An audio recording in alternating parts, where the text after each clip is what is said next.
한반도에 긴장감이 고조되고 있는 가운데 백악관이 공식 입장을 밝혔습니다.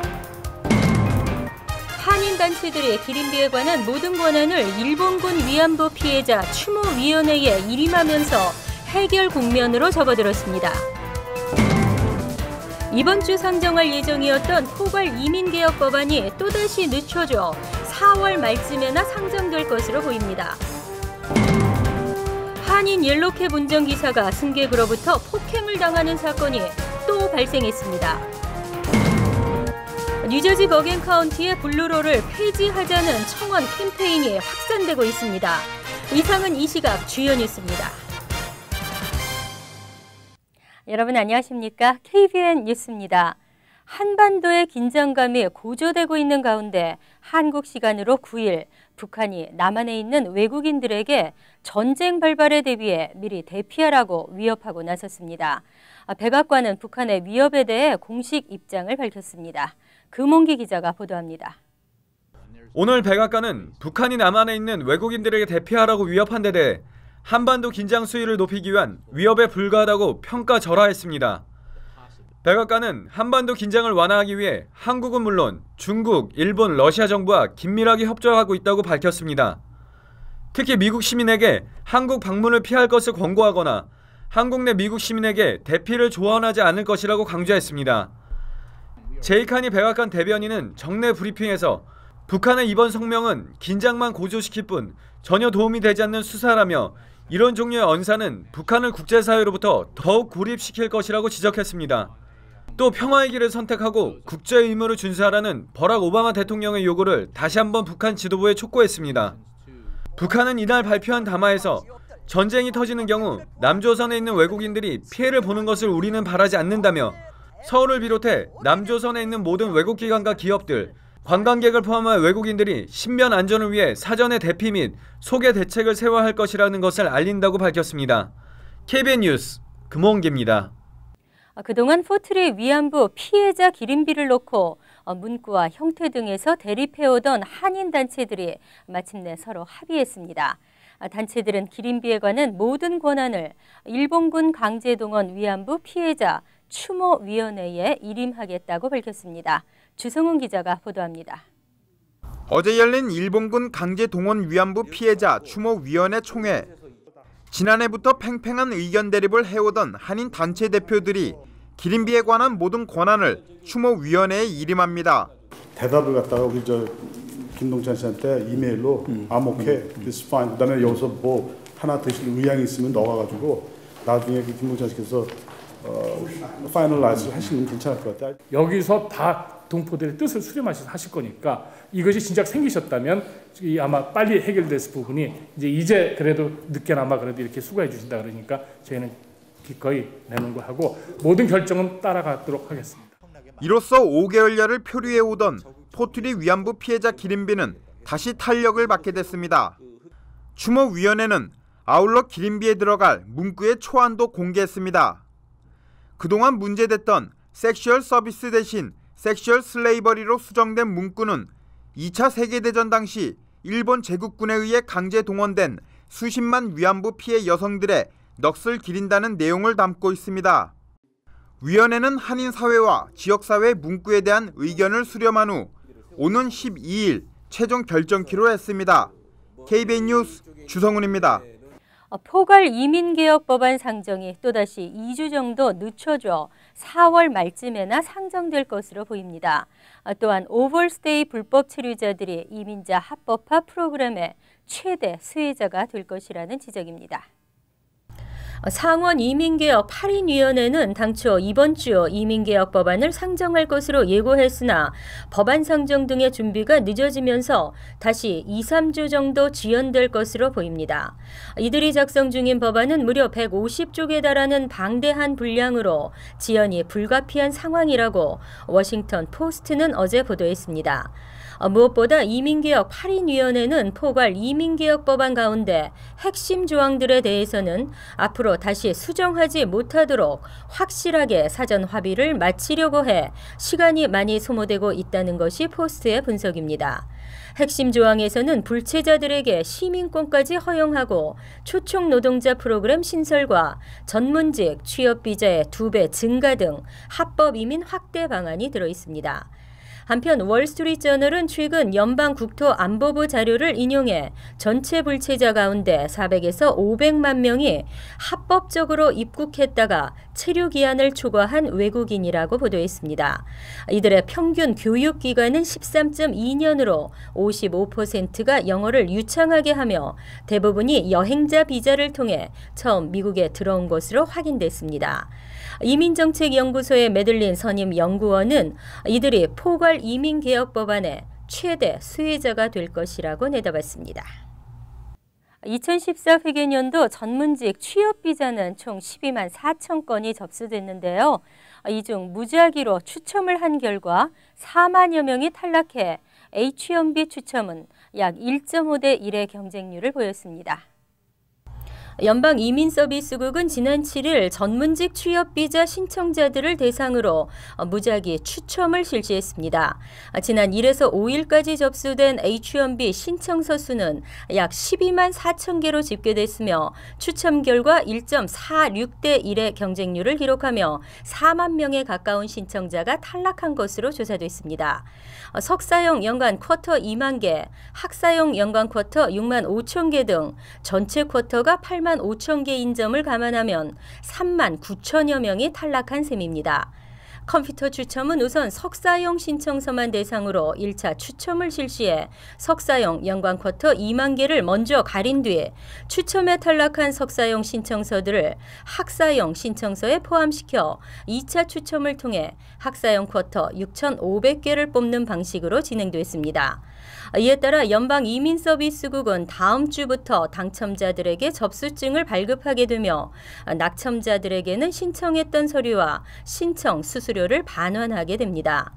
2008년 이래 5년 만에 컴퓨터 추첨이 시행된 것은 2014 회계연도분 H-1B 접수가 닷새 만에 마감됐기 때문입니다. 2008년의 경우에는 16만 3천여 건이 접수돼 1.9대 1의 경쟁률을 기록한 바 있습니다. 한인 옐로캡 운전기사가 승객으로부터 폭행을 당하는 사건이 또 발생했습니다. 역시 요금 지불을 거부하는 승객으로부터 무차별 폭행을 당한 김기천 씨 사건의 악몽이 채 가시기도 전이어서 충격은 더 큰데요. 공정하고 철저한 수사가 요구되고 있습니다. 한인 옐로캡 운전기사 66세 송기평 씨는 지난 5일 오전 1시 10분쯤 신원이 밝혀지지 않은 20대 백인 남성 승객에게 떠밀려 엉덩이 뼈가 부러지는 중상을 입고 병원에서 관절 이식 수술을 받았습니다.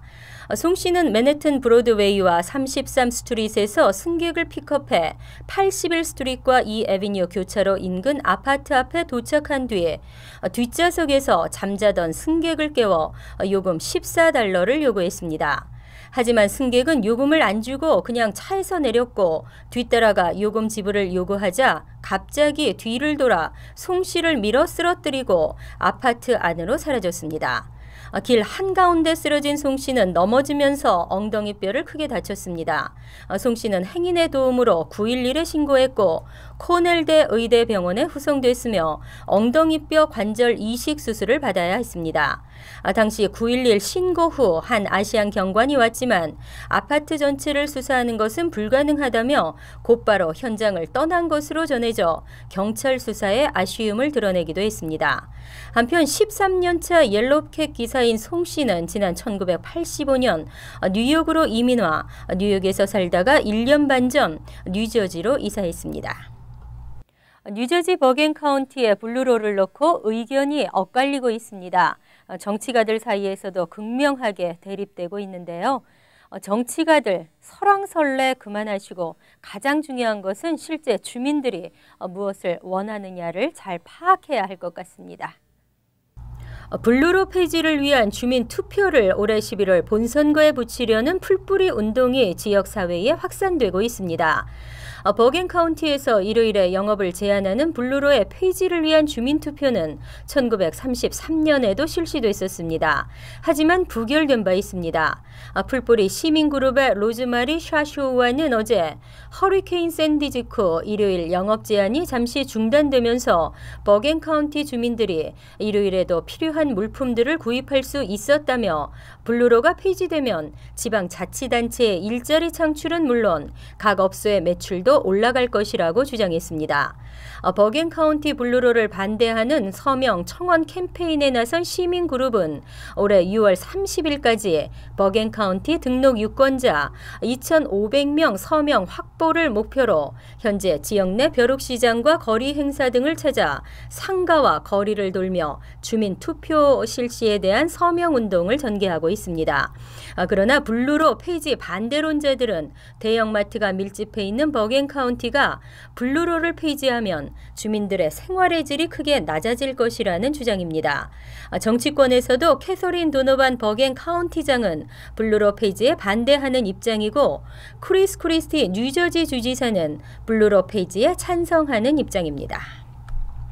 전기료를 연체해도 전화로 협박을 당하진 않습니다. 합법적인 절차에 의해 메일로 연락이 오고 합의할 수 있는 방법이 있는데요. 협박성 전화를 받으시면 오히려 그들의 인포메이션을 전기회사에 신고하시기 바랍니다. 전기회사 직원을 사칭해 현금이나 계좌 이체를 요구하는 사기 행각이 또다시 한인 소상인들을 대상으로 기승을 부리고 있어 주의가 요구되고 있습니다. 경찰에 따르면 전기회사 직원을 사칭한 사기범들 대부분은 전화를 걸어 전기 요금을 납부하지 않을 경우 즉각 전기 공급을 끊겠다고 협박하는 수법을 쓰고 있습니다. 다음은 전기 공급을 중단하지 않으려면 일부 돈이라도 빨리 보내야 한다며 결국 돈을 요구한다는 것입니다. 콘 에디슨사는 이와 관련 요금 고지서 외에 직원이 개별적으로 전화를 걸어 전기 요금을 요구하는 경우는 없다며 의심이 가는 직원의 전화를 받을 경우 반드시 본사에 문의할 것을 조언했습니다. 또 고객이 전화를 건 직원의 이름과 소속 부서, 사무실 전화번호를 요구하고 이를 거부할 경우 반드시 신고해달라며 콘 에디슨은 전화로 비공식 납부 방법을 요구하지 않는다고 거듭 강조했습니다. 한국으로 의료 관광을 떠나는 미국인들이 꾸준히 증가하는 추세입니다. 특히 한국의 유명 성형외과는 환자 80%가 외국인인 것으로 나타났습니다. 한국보건복지부와 한국보건산업진흥원이 어제 발표한 자료에 따르면 2012년 진료와 수술을 위해 한국을 찾은 미국인이 3만여 명으로 1년 전에 비해 9.7% 증가했습니다. 2011년에 비하면 소폭의 증가율이지만 여전히 늘어나고 있는 추세입니다. 외국인 환자 유치 등록기관 1,424곳의 자료를 집계한 결과에서도 2012년 총 15만 5천여 명이 진료와 수술을 위해 한국을 방문했습니다. 2011년 12만 2천여 명보다 무려 27%나 늘어난 규모입니다. 특히 중국인 환자의 비율은 2011년에 비해 63%가 증가했습니다. 2011년까지만 해도 외국인 환자 중에서 미국인의 비율이 가장 높았으나 2012년에는 중국인들이 더 많아졌습니다. 특히 중국 성형수술 환자가 급증해 중국 여성 환자의 56%가 성형외과와 피부과에서 진료를 받은 것으로 나타났습니다. 한편 한국을 찾는 외국인 환자들의 평균 진료비도 증가해 2012년 154만 원을 기록했으며 1억 원 이상의 고액을 지출한 환자도 2011년에 비해 3배로 증가했습니다. 이어서 LA 지역 한인사회 소식입니다.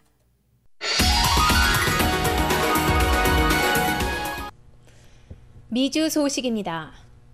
박인비 선수가 LPGA 투어 시즌 첫 메이저 대회인 크래프트 나비스코 챔피언십 정상에 올랐습니다. 미션 힐즈 컨트리 클럽에서 개최된 우승 현장을 김혜리 기자가 다녀왔습니다. 가볍고 경쾌한 스윙으로 침착하게 경기를 이끌었던 박인비의 마지막 퍼팅이 끝나자 환호성이 터져나옵니다. 데뷔 첫 해 US 여자 오픈 우승 이후 5년 만에 다시 트로피를 들어올렸습니다. 안정감 넘치는 플레이로 단독 선두를 달리며 극찬을 받았던 박인비 선수가 드디어 올해 첫 메이저 대회를 우승했습니다.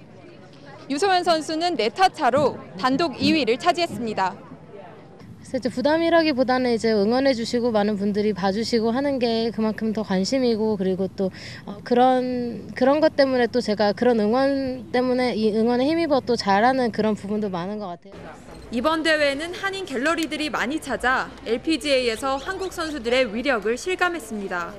기분 좋죠. 또 여기 와서 앉아서 보니까 한국 선수들 보니까 많이들 화이팅 해주시더라고요. 우승 상금 30만 달러를 챙긴 박인비는 단숨에 세계 랭킹 2위로 오르며 한국 선수로는 3번째로 메이저 대회 2승을 달성했습니다. 이번 대회에서는 박인비를 포함해 한국 선수 5명이 10위 안에 들었으며 다소 저조한 성적을 보인 선수들은 아쉬움도 내비쳤습니다. 뛰는 데까지 갔다가 좀 백내에 좀 아까웠는데요.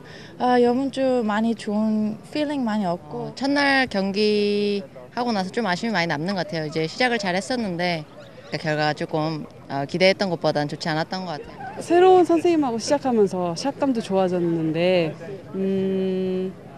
생각만큼 성적이 안 나와서 조금 아쉽네요. 평소 유소연 선수와 다른 또래 한국 선수들과의 내기 골프와 훈련을 즐긴다는 박인비 선수는 앞으로도 코치 겸 매니저인 약혼자와 함께 좋은 성적을 내기 위해 충분한 휴식을 취한 뒤 훈련에 매진할 전망입니다. MBC 뉴스 김혜리입니다. 지구촌 리포트입니다. 남태평양의 고요한 섬나라 야프섬. 우리나라 울릉도 크기 정도의 작은 섬나라인데요. 중국 자본이 들어가면서 주민들은 반발하고 있습니다. 태평양의 수많은 섬 가운데서도 작은 섬, 마이크로네시아의 야프섬입니다. 인구 9,000명, 100개의 부족이 살고 있고 크기는 울릉도만 합니다. 코코넛 나뭇잎을 손질 몇 번으로 금세 가방으로 만들었습니다. 물고기가 주식이지만 후대를 위해 보존 구역을 설정해 어로 활동을 스스로 제한하기도 하는데요. 그만큼 자연과 어우러져 사는 곳입니다. 어른 키보다 큰 이 돌은 화폐입니다. 집과 카누도 살 수 있고 존경의 의미를 표시할 때도 씁니다. 15세기에 만들어진 이 돌돈도 500년이 지난 지금까지 사용하고 있습니다. I think this one, those they made long time ago. They made thin because when they drag in the water, thin, it's easy drilling in the water. 그런데 이렇게 전통과 자연을 중시하는 야프섬이 최근 시끄럽습니다. 최근 이곳에 중국 자본의 리조트 개발 계획이 세워지면서 이 작은 섬나라가 온통 갈등에 휩싸였습니다. 해안을 따라 펼쳐지는 호텔과 골프장 3개 코스에 카지노까지 경제 규모가 지금보다 10배 늘고 야프섬 전체 인구보다도 많은 일자리가 생긴다는 제안에 섬 정부가 계약을 체결하자 주민들이 반발하고 나선 겁니다. 일단 개발 규모가 너무 크다는 겁니다. 객실 숫자만 4,000개, 야프섬 인구가 모두 잘 수 있을 정도입니다. I'm thinking if they come, big work on the island. If it's like that, they destroy everything. And what about our future? 그런데 최근 중국 업체와 섬 정부 사이에 계약 초안이 알려지면서 주민들의 우려는 불만과 분노로 바뀌었습니다. 주민들이 원래 살던 공간을 중국 업체에 내주고 다른 곳에 따로 아파트를 만들어 주민들을 이주시킨다는 내용이 뒤늦게 드러난 겁니다. Land is our life. We don't have money, but we have land. We can live. If we have money but don't have land, we'll die because we'll be eating from the trash can. 또 중국어를 할 줄 알아야만 고용될 수 있다는 계약서 초안 내용도 드러났습니다.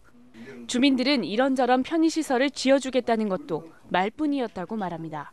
Their promises is they're going to build the road, they're going to build the hospital, but the agreement doesn't promise those things. Not in there. Just talking. 야프 정부가 뒤늦게 중국 업체 측에 계획을 다시 고려하자고 요청했지만 업체 측은 개발을 강행하고 있습니다. I have no any comments, and this is office visa for. 이렇게 야프섬의 사례에서 보신 것처럼 일단 외국 자본의 투자가 한번 이루어지고 나면 국제 관계상의 계약을 다시 되돌리기란 매우 어려운 일입니다. 야프섬 주민들은 개발 자체를 반대하는 게 아닙니다. 어떤 개발을 어떻게 추진하느냐가 문제였던 겁니다. Once the development comes in, we're going to lose that forever. Development, yes, we need where we can enjoy it now, and maybe our next generation could also enjoy it. 최근 제주도에도 중국 자본의 투자와 부동산 개발이 급증하고 있는데 야프섬의 위기를 좋은 반면교사로 삼아야 된다는 지적이 나옵니다. 마이크로네시아 야프섬에서 월드리포트 김정인입니다. 간추린 소식입니다. 퀸즈 플로싱 일대에서 타인의 자동차 타이어를 일부러 펑크내고 뒤따라가 금품을 훔쳐 달아나는 연쇄 절도 사건의 용의자가 긴급 체포됐습니다. 뉴욕시경은 어제 유력한 용의자 중 한 명인 50세 마리오 구티에레즈를 체포해 범행 동기와 나머지 공범의 소재, 추가 범행을 알아내기 위한 수사에 들어갔습니다. 그는 최소 16건의 범죄 중 4건에 가담한 것으로 알려졌습니다. 지난 4일자 레코드지는 포트리 일본군 강제 위안부 기린비 건립 논란에 대해 보도했습니다. 이에 대해 위안부 문제는 사실이 아니다라며 위안부 문제는 한일 두 나라 간의 문제로 왜 미국의 위안부 기린비를 세우는가 등 위안부 문제와 관련해 일본 극우 세력의 악성 인터넷 댓글이 심각한 것으로 나타났습니다. 사카모토 이쿠코는 한국인들이 도리어 역사를 왜곡하고 있다며 자신의 주장을 담은 유튜브 영상 링크를 올리기도 했습니다. 시민단체 드럭팔리시 얼라이언스는 어제 발표한 보고서에서 뉴저지 주내 19개 구치소에 수감돼 있는 1,500여 명의 수감자들이 $2,500 이하로 책정된 보석금을 납부하지 못해 집으로 돌아오지 못하고 있다고 밝혔습니다. 이들은 대부분 초범이거나 위험도가 높지 않은 범죄를 저지른 경우로 전체 수감자의 약 40%에 해당하는 것으로 전해졌습니다. 서울지방검찰청 국제범죄수사대가 해외에서 원정 성매매를 알선한 포주들과 성매매 여성들을 무더기 체포했습니다.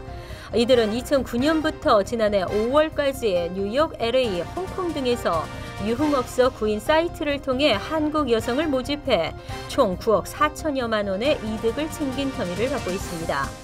또 최근 미국 당국이 한국인 여성에 대한 입국 심사를 강화하자 서류를 위조해 성매매 여성들에게 팔기도 했습니다. 뱅크아시아나 제공 환율과 증권 소식입니다.